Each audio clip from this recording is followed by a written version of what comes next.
Isang OFW ang nag-viral ngayon sa bansang Kuwait na makikita sa video na salita siya ng salita habang may kinakain at kinakausap siya ng mga lokal doon.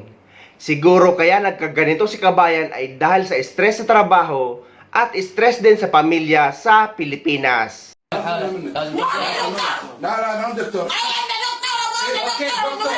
دكتور ليتس جو دكتور. لا لا خلاص اوكي خلاص. خلاص. خلاص سكر بابا سكر. ايت ايت. I'm the one who died in the state of Kuwait and now يس يس.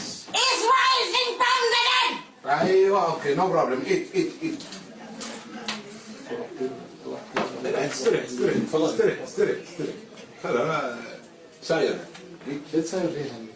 كان اخذ وراها بالمطار هذا. ما يخالف. اي انا ما اخذ الطيران ما راح يقبلها منك.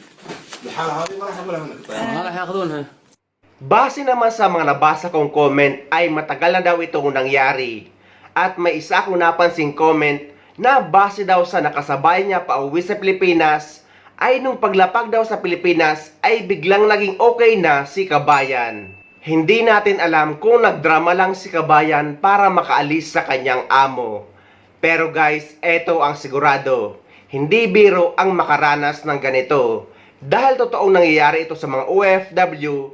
Dahil kung hindi ka man stress sa trabaho, ay stress sa pamilya sa Pilipinas. Hindi biro ang makaranas ng depresyon.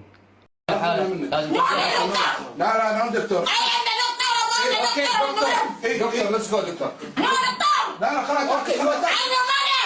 خلاص. I'm the teacher. خلاص سكر بابا سكر. ايت ايت. I'm the one who died in the state of Kuwait and now يس يس. is rising from the dead. ايوه اوكي نو بروبلم ايت ايت ايت. استريح استريح خلاص استريح استريح استريح. هلا انا ساير. ايش تصير فيها؟ كان اخذ وراها بالمطار هذا. ما يخالف. اي انا ما اخذ الطيران ما راح يقبلها منك. الحاله هذه ما راح يقبلها منك الطيران. ما راح ياخذونها.